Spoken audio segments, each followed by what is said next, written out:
I see myself wandering among the wholesale markets down past the deserted MCS Union Hall, where I'd tried so hard to get a ship for years. There I go, chewing on a Mr. Goodbar. I wander by Gump's department store and look in the art frame shop where Psyche, who always wears jeans and turtleneck sweater with a little white collar falling over, works, whose pants I would like to remove and just leave the turtleneck sweater and the little collar, and the rest is all for me and all too sweet for me.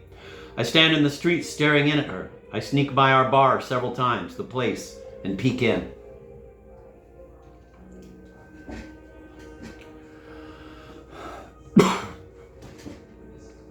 I wake up and I'm on Desolation Peak, and the firs are motionless in the blue morning. Two butterflies comport with worlds of mountains as their backdrop. My clock ticks the slow day. While I slept and traveled in dreams all night, the mountains didn't move at all, and I doubt they dreamed.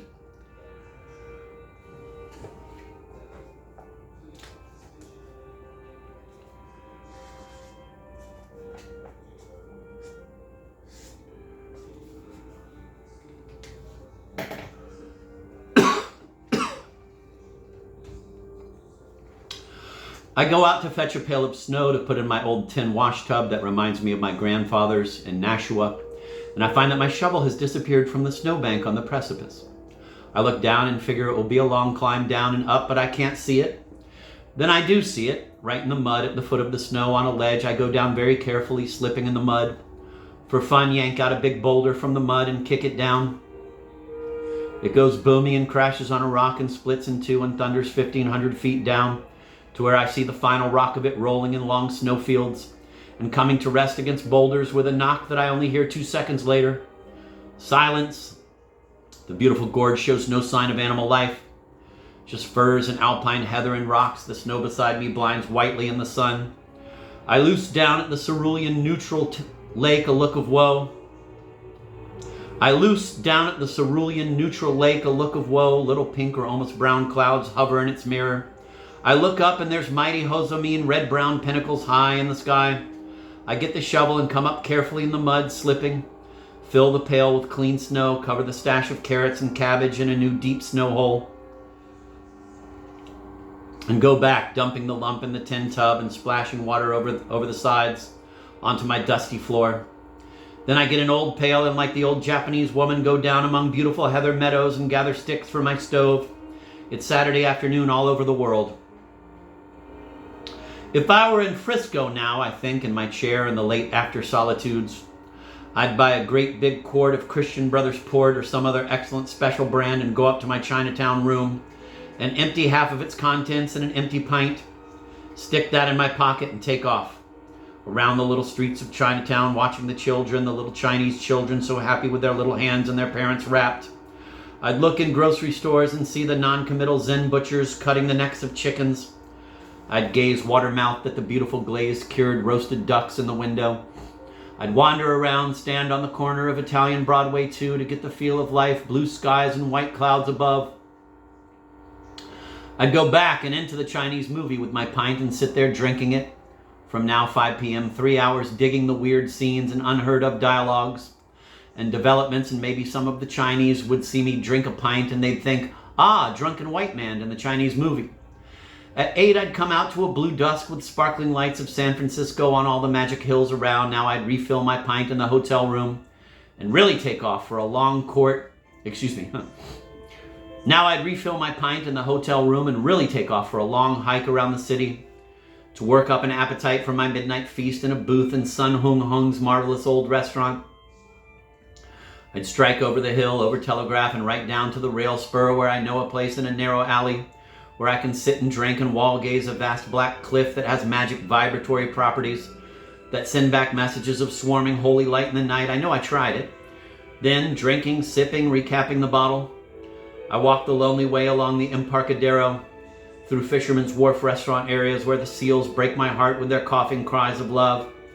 I go past shrimp counters, out past the masts of the last docked ships, and then up Van Ness and over and down into the Tenderloin, the winking marquees and bars with cocktail cherry sticks, the sallow characters, the old alcoholic blondes stumbling to the liquor store in slacks, Then I go, wine almost gone and me high and glad, down main arterial Market Street and the honky-tonk of sailors, movies and soda fountains across the alley and into Skid Row, finishing my wine there, among scabrous old doorways, chalked and bepissed and glass crashed by 100,000 grieving souls in goodwill rags. The same old boys who roam the freights and cling to little bits of paper on which you always find some kind of prayer or philosophy. Wine finished, I go singing and hand-clapping quietly to the beat of my feet all the way up Kearny back to Chinatown. Almost midnight now, and I sit in the Chinatown Park on a dark bench and take the air, drinking in the sight of the foodie, delicious neons of my restaurant blinking in the little street. Occasionally crazy drunks go by in the dark looking for half-finished bottles on the ground or butts. And across Kearny, there you see the blue cops going in and out of the big gray jailhouse.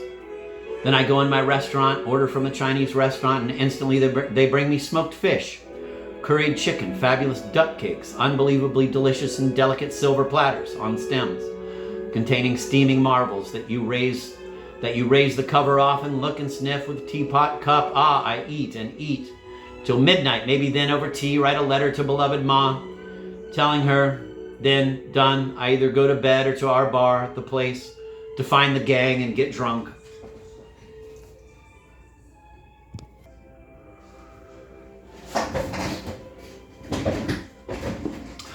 On a soft August evening, I scramble down the slope of the mountain and find a steep place to sit cross-legged near firs and blasted old tree stumps facing the moon, the yellow half-moon that's sinking into the mountains to the southwest. In the western sky, warm rose about 8:30, the wind over the mile-down lake is balmy and reminiscent of all the ideas you've ever had about enchanted lakes. I pray and ask Awakener Avalokitesvara to lay his diamond hand on my brow and give me the immortal understanding. He is the hearer and answerer of prayer. I know that this business is self-hallucination, crazy business, but after all, it is only the awakeners, the Buddhas, who have said they do not exist.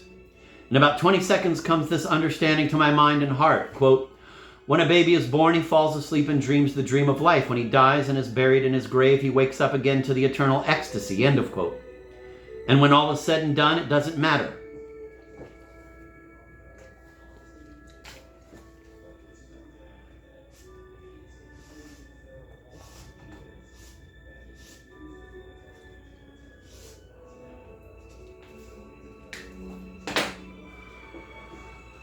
Quote, when a baby is born, he falls asleep and dreams the dream of life. When he dies and is buried in his grave, he wakes up again to the eternal ecstasy. End of quote. Quote, and when all is said and done, it doesn't matter. End of quote.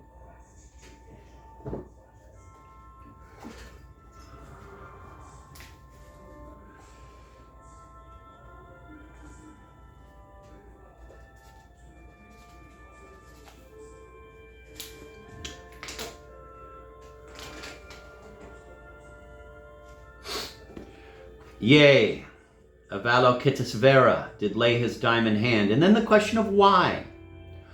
Why? It's only the power, the one mental nature exuding its infinite potentialities. What a strange feeling reading that in Vienna in February of 1922, a month before I was born. Such and such was going on in the streets. How could there have been a Vienna, nay, even the conception of a Vienna before I was born? It's because the one mental nature goes on, has nothing to do with individual It's because the one mental nature goes on, has nothing to do with individual arrivers and departers that bear it and fare in it, and that are fared in by it. So that 2,500 years ago was Gautama Buddha, who thought up the greatest thought in mankind, a drop in the bucket those years in that mental nature, which is the universal mind. I see in my mountainside contentment that the power delights and joys in both ignorance and enlightenment, else there wouldn't be ignorant existence alongside enlightened inexistence. Why should the power limit itself to one or the other, whether as the form of pain or as impalpable ethers of formlessness and painlessness? What matters it?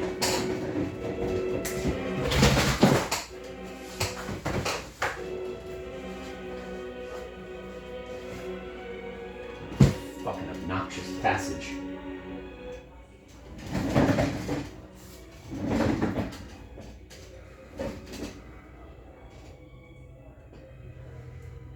I'm going to reread that because Mahler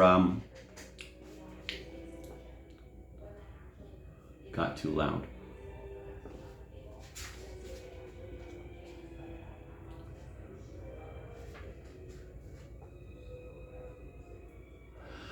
And then the question of why. Why it's only the power of the one mental nature exuding its infinite potentialities. What a strange feeling reading that in Vienna in February of 1922, a month before I was born, such and such was going on in the streets. How could there have been a Vienna, nay, even the conception of a Vienna before I was born? It's because the one mental nature goes on, has nothing to do with individual arrivers and departers that bear it and fare in it and that are fared in by it. So that 2,500 years ago was Gautama Buddha, who thought up the greatest thought in mankind, a drop in the bucket those years in that mental nature, which is the universal mind.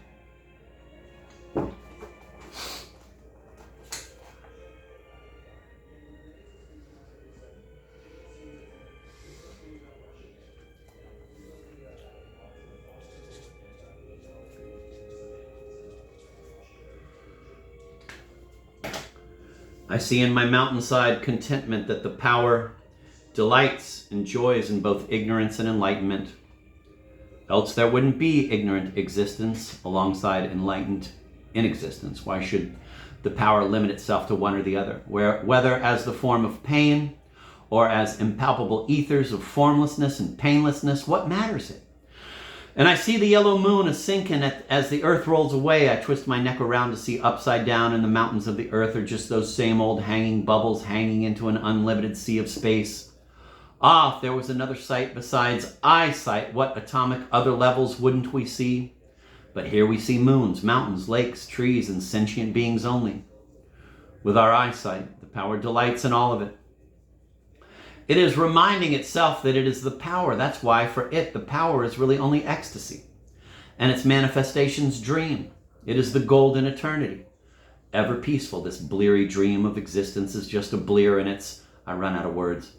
The warm rose in the west becomes a hushed pastel park of gray. The soft evening sighs, little animals rustle in the heather and holes. I shift my cramped feet, the moon yellows and mellows and finally begins to hit the topmost crag. And as always, you see silhouetted in its magic charm some snag or stump that looks like the legendary Coyotl, god of the Indians, about to howl to the power. Man.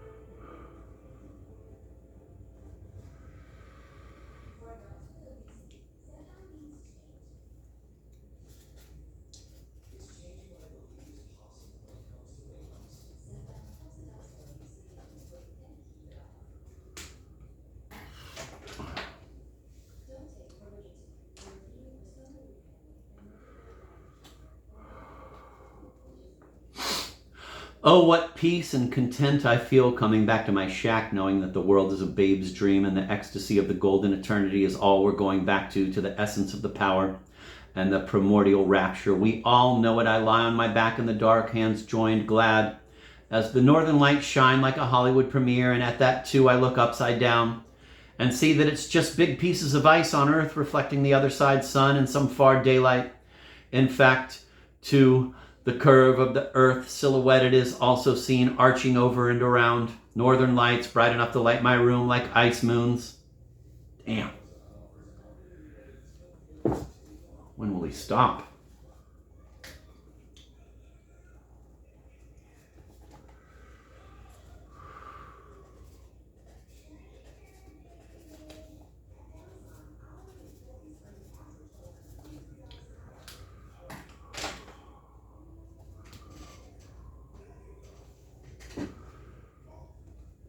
Oh my God. I'm gonna repeat that paragraph. Oh, what peace and content I feel coming back to my shack, knowing that the world is a babe's dream and the ecstasy of the golden eternity is all we're going back to. Jesus Christ. It's a really good book.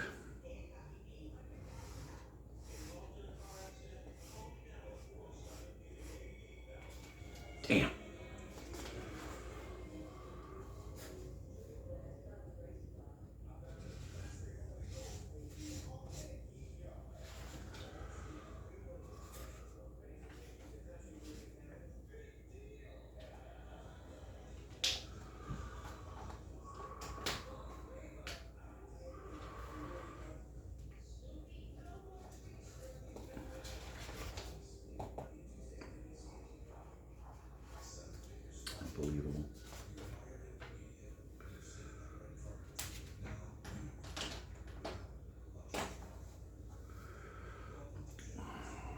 It's funny because it goes right back to the page before, and it's in exactly the same place on the page.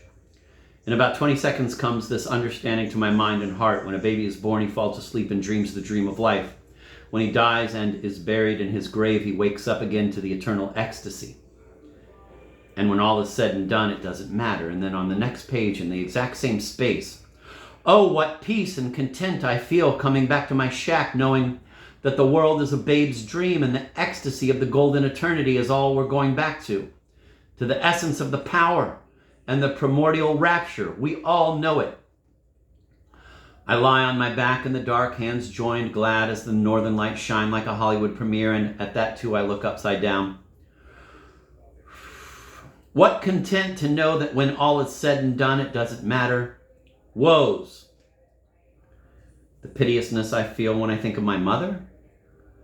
But it all has to be roused and remembered. It isn't there by itself, and that's because the mental nature is by nature free of the dream and free of everything. It's like those pipe-smoking deist philosophers who say, quote, oh, mark the marvelous creation of God, the moon, the stars, etc.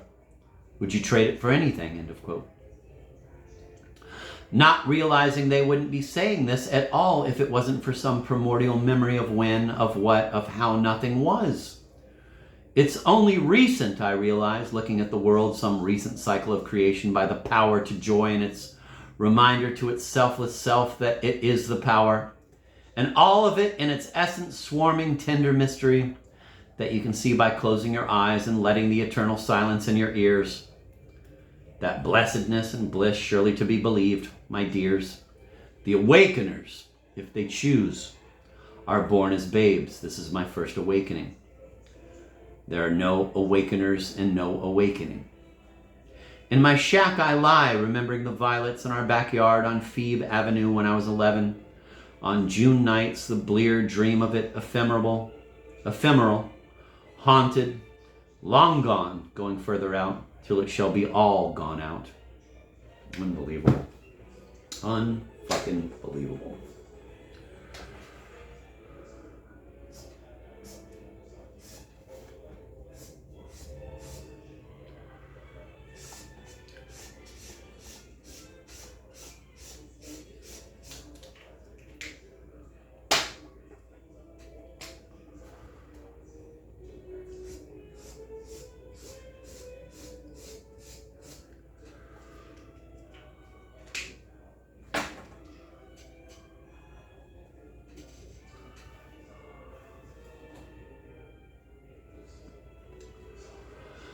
I wake up in the middle of the night and remember Maggie Cassidy and how I might have married her and been old Finnegan to her Irish lass Plurabelle.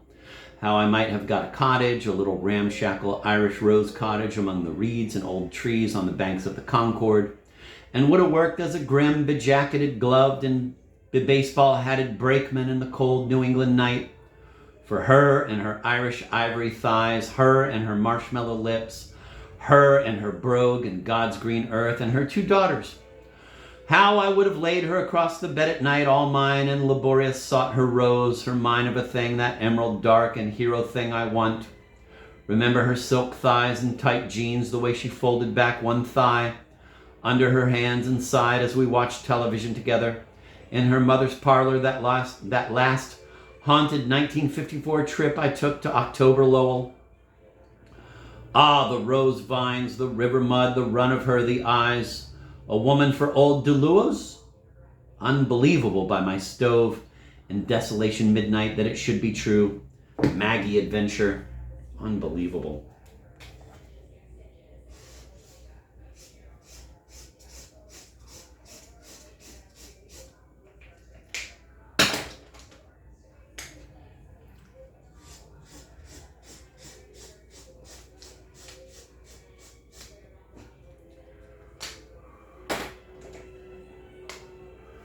A lot of people call his stuff stream of consciousness, but I would call it master journeyman cut diamond stream of consciousness. Unbelievable. The claws of black trees by moonlit rosy dusk may happen by chance hold me much love to, and I can always leave them and roam along But when I'm old by my final stove and the bird fritters on his branch of dust, and oh Lowell, what'll I think, willow? When winds creep inside my sack and give me bareback blues and I go bent about my meritorious duties in the sod-cover earth. What love songs then for old bedogler, bog-bent, foggy Jacko? No new poets will bring laurels like honey to my milk, sneers. Sneers of love, woman were better, I guess. I'd fall down ladders, Braback, and wash me river underwear, gossip me wash lines, air me Mondays, phantasm me Africas of housewives, leer me daughters, panhandle me marble heart. But it might have been better than what it may be, lonesome, unkissed, Delua's lips, surling in a tomb.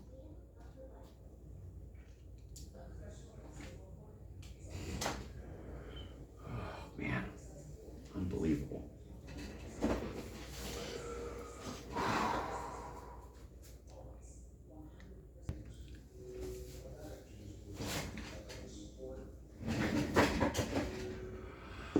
Early Sunday mornings, I always remember home in Ma's house in Long Island, recent years when she's reading the Sunday papers and I get up, shower, drink a cup of wine, read the scores, and then eat the charming little breakfast she'll lay out for me. Just all I have to do is ask her special way of crisping bacon and the way she sunny sides the eggs.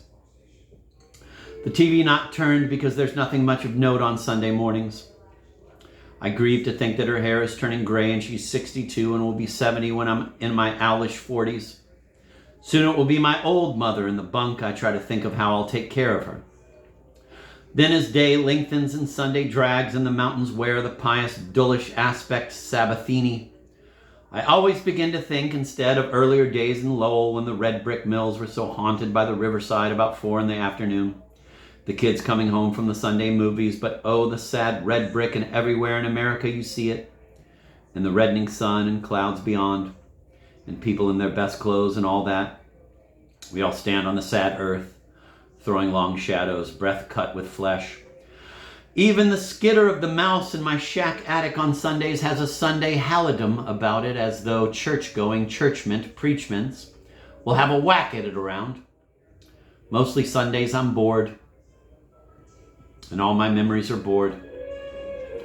The sun is too golden bright. I shudder to think what people are doing in North Carolina. In Mexico City, they wander around eating vast planks of fried pork skin among parks. Even their Sunday is a blight. It must be the Sabbath was invented to soften joy. I'd like to mention as the reader right now that I'm reading this on a Sunday. For normal peasants, Sunday is a smile, but us black poets, I guess Sunday is God's looking glass. Compare the churchyards of Friday night with the pulpits of Sunday morn. In Bavaria, men with bare knees walk around with hands behind their backs. Flies drowse behind a lace curtain and Calais, and out the window see the sailboats on Sunday. Céline yawns and Genet dies. In Moscow, there's no pomp, only in Benares on Sundays. Peddlers scream and snake charmers open baskets with a lute. On Desolation Peak and the High Cascades, on Sundays, I think in particular of that red brick wall off the Sheffield Milk Company by the main line of the Long Island Railroad in Richmond Hill, the mud tracks of workers' cars left in the lot during the week. 1 or 2 forlorn Sunday worker cars parked there now. The clouds passing in the pools of brown puddle water.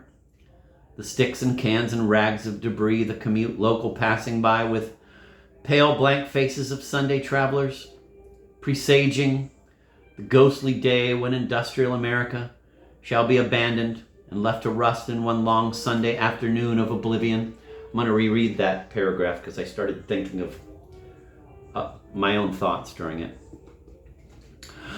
I think in particular of that red brick wall of the Sheffield Milk Company by the main line of the Long Island Railroad in Richmond Hill. The mud tracks of workers' cars left in the lot during the week. 1 or 2 forlorn Sunday worker cars parked there now. The clouds passing in the pools of brown puddle water. Wow. Hell of a fucking detail.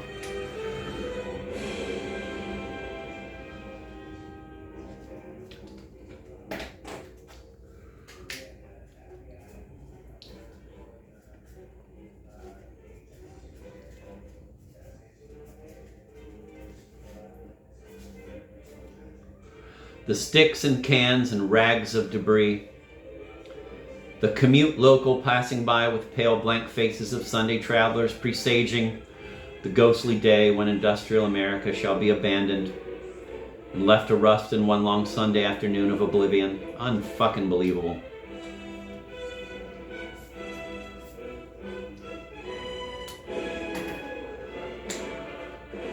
Unbelievable. The clouds passing in the pools of brown puddle water. Unbelievable.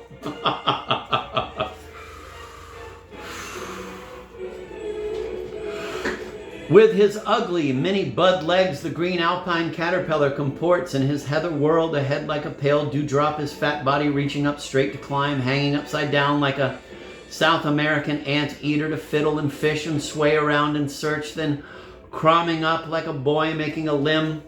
He aligns himself hidden under heather limb and plucks and monsters at the innocent green.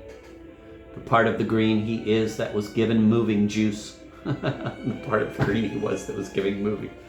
Unbelievable.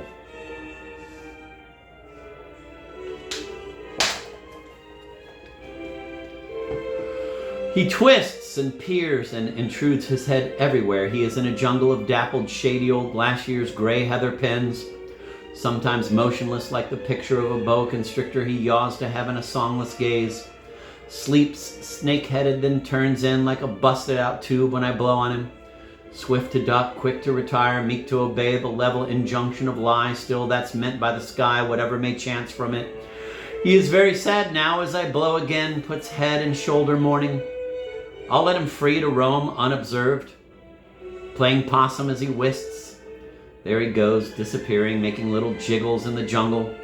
Eye level to his world, I perceive that he too is overtopped by a few fruits and then infinity. He too's upside down and clinging to his sphere. We are all mad. I sit there wondering if my own travels down the coast to Frisco in Mexico won't be just as sad and mad. But by bejesus J. Christ, it'll be better'n hanging around this rock. Unbelievable.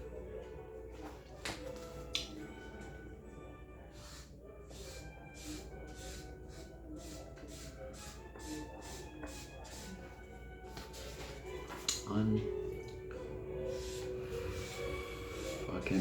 believable.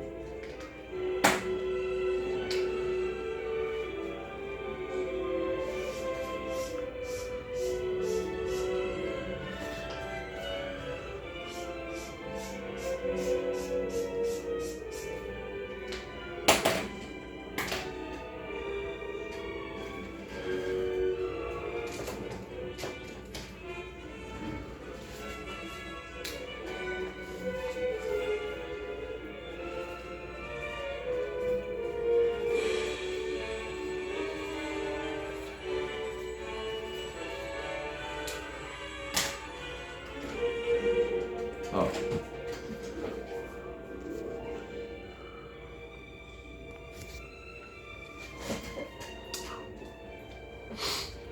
Some of the days on the mount, though hot, are permeated with a pure, cool beauty that presages October and my freedom in the Indian plateau of Mexico, which will be even purer and cooler. Oh, old dreams I've had of the mountains on the plateau of Mexico when the skies are filled with clouds like the beards of patriarchs, and indeed, I'm the patriarch himself, standing in a flowing robe on the green hill of gold. In the Cascades, summer may heat in August, but you get the fall hint, especially on the eastern slope of my hill in the afternoons away from the burn of the sun, where the air is sharp and mountain-like and the trees have well withered to a beginning of the end. Then I think of the World Series, the coming of football across America, the cries of a keen Middle Western voice on the scratchy radio. I think of shelves of wine and stores along the main line of the California Railroad. I think of the pebbles in the ground of the West under vast fall booming skies. I think of the long horizons and plains and the ultimate desert with its cactus and dry mesquites, stretching to red tablelands far away where my traveler's old hope always wins and wins, and only void returns from nowhere, the long dream of the Western hitchhiker and hobo, the harvest tramps who sleep in their cotton-picking bags and rest content under the flashy star at night, fall hints in the Cascade summer where you see Venus red on her hill and think, who will be my lady? It will all, the haze shimmer and the beesing bugs, be wiped off the slate of summer and hurled to the east by that eager sea west wind. That's when hair-flying me'll be stomping down the trail for the last time, rucksack and all, singing to the snows and jack pines en route for further adventures, further yearnings for adventures, and all behind me and you.